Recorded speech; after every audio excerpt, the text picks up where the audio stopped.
안녕하세요. 무엇이든 세 가지로 가르쳐드리는 기록학자 김익환입니다. 여행 얘기를 오늘 조금 하려고 합니다. 여행의 본질에 대한 생각을 여러분들이 꼭 하셨으면 좋겠어요. 제가 자주 하는 이야기인데요. 원시사회의 삶을 상상해보면 여행의 본질을 정확하게 우리가 알 수 있습니다.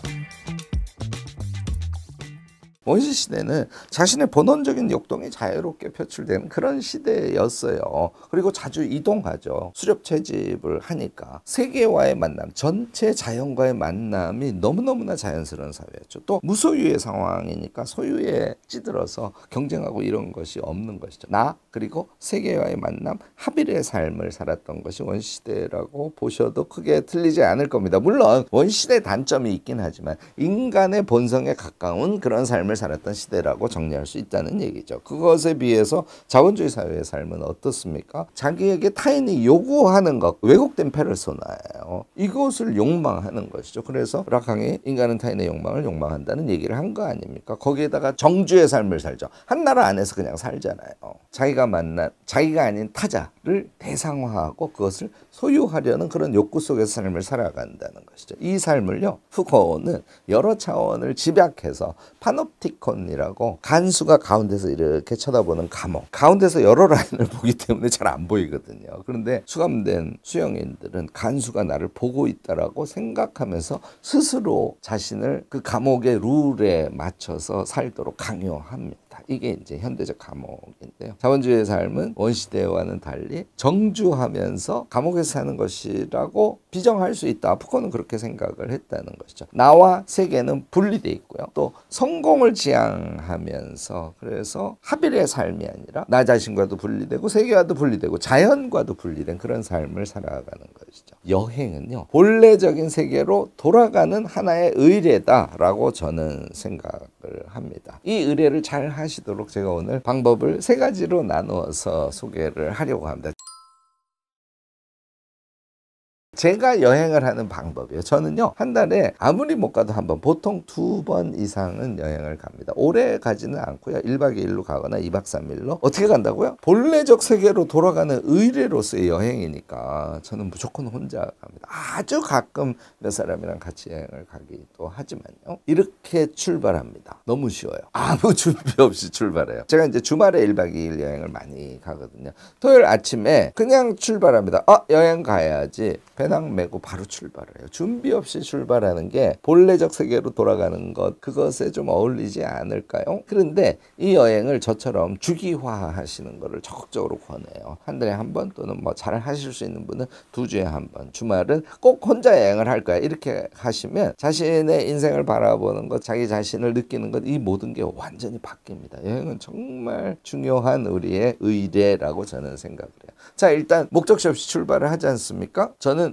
터미널로 이동하면서 전철을 타거나 버스를 탈 텐데 그 이동할 때 핸드폰으로 장소를 검색합니다. 그냥 네이버 지도를 봐요, 저는. 그리고 제가 가봤던 데 중에 한 번 더 가보고 싶은 거 또는 가보지 않았던 거 그냥 충동적으로 그냥 보는 거야. 오늘은 여기가 괜찮겠네. 오늘은 충주로 가야지. 이렇게 그냥 정하는 거야. 이유는 없습니다. 자, 그러면 예약을 하지 않고 간다는 거잖아요. 예약을 않고 가시려면 여러분들 기차 이용은 지양하시고요. 서울 같으면 이제 동서울 터미널이나 남부 터미널 같은 데로 가면 오늘 내가 충주로 가야지. 반드시 좌석이 있답니다. 터미널로 이동하면서 그 자리에서 미리 버스표를 예매할 수도 있으니까 그 방법도 이용하셔도 좋습니다. 자, 그래서 이제 버스를 탔어요. 그래서 충주로 가고 있습니다. 그러면 이동 중에 주로 그냥 핸드폰 정도를 가지고 저는 충주에 대해서 공부를 시작합니다. 당연히 충주의 자연이 어떻게 생겼고 충주에 어떤 사람들이 있었지, 충주 출신 사람들을 저는 또 봐요. 그 다음에 역사문화 전체를 보고요. 관광지도 한 군데는 가면 좋으니까 이때는 시청 사이트에 들어가면 관광지 소개가 아주 잘 되어 있습니다. 보통 뭐 한 10군데 소개가 되어 있으니까 저는 1박 2일로 가면 도착한 날 한 군데 가고요. 일요일 날 출발하기 전에 오전에 한 군데, 그래서 하루에 한 군데씩만 가요. 그 이상 가면 너무 분주해서 나 자신으로 돌아가는, 자연으로 돌아가는, 세계와 만나는 무소유의 느낌으로 하루를 살아보는 그런 경험을 할 수가 없어요. 이렇게 하시면 여러분들 여행 혼자서 너무 쉽게 자주 다닐 수 있습니다. 숙박시설은 어떡하나요? 또 이렇게 물어보시는 분들이 계세요. 버스 타고 가면서 예약을 하셔도 되고요. 저는 액수가 크게 차이 나지 않으면 다니다가 눈에 보이는 숙박시설에 가서 물어보고 그냥 그 자리에서 예약 없이 들어가기도 합니다. 약간 더 비싸죠. 감수하시면 사실 주말 여행의 명소가 아닌 이상은 여러분들이 그다지 비싸지 않은 숙박시설을 찾을 수 있습니다. 제가 꿀팁 하나 또 드릴까요? 무슨 관광 호텔 이런 데가 있어요. 이게 지은 지가 엄청 오래된 구식 호텔들이거든요. 옛날에는 최고급 호텔이었죠. 그 지방에 가서 충주 같으면 충주 관광 호텔을 찾아가면 자리도 많이 비어 있고요. 보통 시설은 아주 노후화되어 있지만 방 사이즈가 굉장히 큽니다. 그래서 저는 그런 데를 즐겨서 다닌답니다. 자, 방법 두 번째. 잠깐 말씀을 드렸는데 일개소 방문 원칙을 저는 꼭 지켜요. 여행을 가서 그것을 본다는 것은 차이의 문화 감각으로 타자를 만난다는 것이거든요. 자연이나 물건 또는 거기에 돌아다니는 사람들이 모두가 타자인데요. 그게 너무나 온화하게 이제 와닿으려면 제일 중요한 요소가 시간이에요. 서둘러서 움직이면 절대로 그것이 보이지 않을 뿐만 아니라 보여도 자기 안으로 차이가 내 안으로 쑥 들어와서 경이로운 경험이기도 하고 따뜻한 경험이기도 하고 굉장히 다양한 그런 경험을 시간을 늦추면 여러분들이 하실 수 있습니다. 또 제가 아주 강조하는 게 묘사적으로 보기예요. 묘사적으로 보기와 관련해서 여러분들께 꼭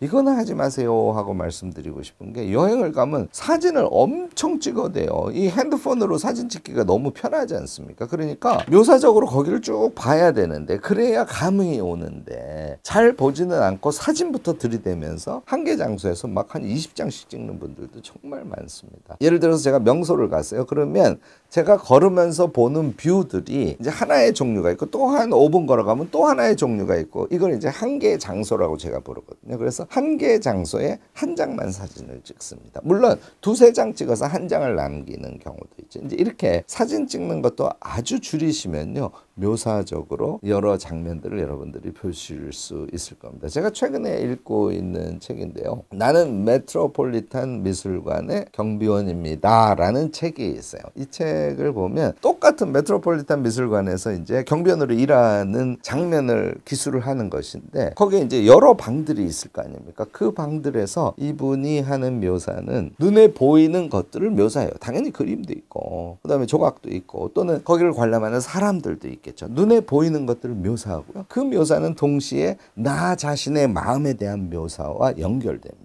또 미술작품 같으면 현재 자기가 알고 있는 그 미술작품에 대한 지식을 가지고 묘사적 생각을 상상의 세계로 더 또 끌고 가요. 그러니까 오늘 하루는 뭐 메트로폴리탄 미술관의 이집트관에서 내가 서서 근무를 했어요. 그러면 이 사람은 그 장소에서 묘사적으로 상황을 보기 때문에 마치 제가 여행을 하듯이 정말 엄청난 문화들, 엄청난 타자들과 교감을 하는 그런 시간을 보내고 있었더라고요. 그래서 이 책이 이렇게 많은 사람에게 호평을 받았구나 하는 것을 저도 요즘에 느끼고 있습니다. 자, 요컨대 사진은 최소화하셔야 돼요. 제일 좋은 거는 이거는 알랭드 보통이 여행의 기술에서 권한 것이죠. 거기는 데생을 하라고 나오는데 데생까지 안 가더라도 그냥 스케치하는 것으로 사진을 대체하면 너무너무나 좋습니다. 그러면 더 섬세하게 바라보게 되고 오래 바라보기 때문에 더 많은 느낌을 우리가 느끼면서 여행을 할 수 있는 것이죠. 한 가지 더 제가 강조하고 싶은 것은 여행할 때 좀 제발 심심하셨으면 좋겠어요.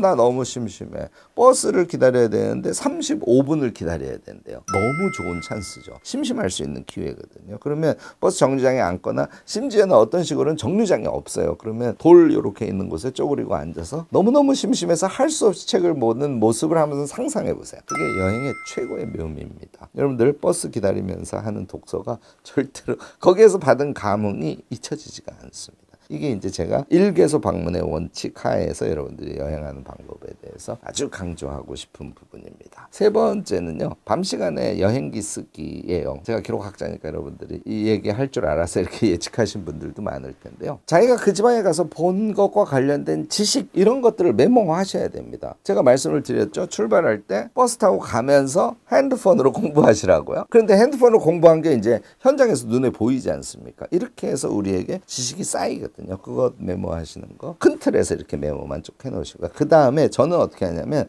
사진을 제가 이제 아까 한 장씩 찍으라 그랬는데 두세 장 찍은 경우 있지 않습니까? 다 지웁니다. 제일 잘 나온 사진 하나만 남기고. 그러면 보통 제가 하루 여행을 하면은 10장에서 20장 사이로 사진이 나와요. 그럼 걔를 아래 한글에다 쭉 삽입을 합니다. 그 상태에서 사진을 보면 내가 경험한 상황들이 떠오르잖아요. 거기에서 떠오르는 대로 묘사적인 글쓰기를 하는 거예요. 저는 글쓰기를 완성하지는 않습니다. 문장을 다 쓰지는 않는다는 거예요. 떠오르는 키워드들 위주로 쭉 사진 옆에다가 글쓰기를 하는 그런 여행기를 매일 밤 쓰는 거예요. 이걸 다 쓰고 나면 생각이 점점 깊어집니다. 내가 오늘 만난 다른 존재들이 나와 어떤 관계이고, 나는 그 안에서 어떤 깨달음을 얻었고, 나는 또 내 내면에 있는 어떤 욕동을 내가 다시 찾아내서 그것을 내 머릿속에 각인시킬 수 있었는지 등등을 이제 깊이 생각하고, 여행기 마지막에다가 깊은 생각들도 조금 메모를 해놓는 그런 방식으로 밤에 여행했을 때의 시간을 보낸답니다. 저는 사실 술 많이 마시면서 여러 사람과 같이 여행하면서 밤 시간을 즐기는 것도 좋다고 생각해요. 나쁘지 않습니다. 그런데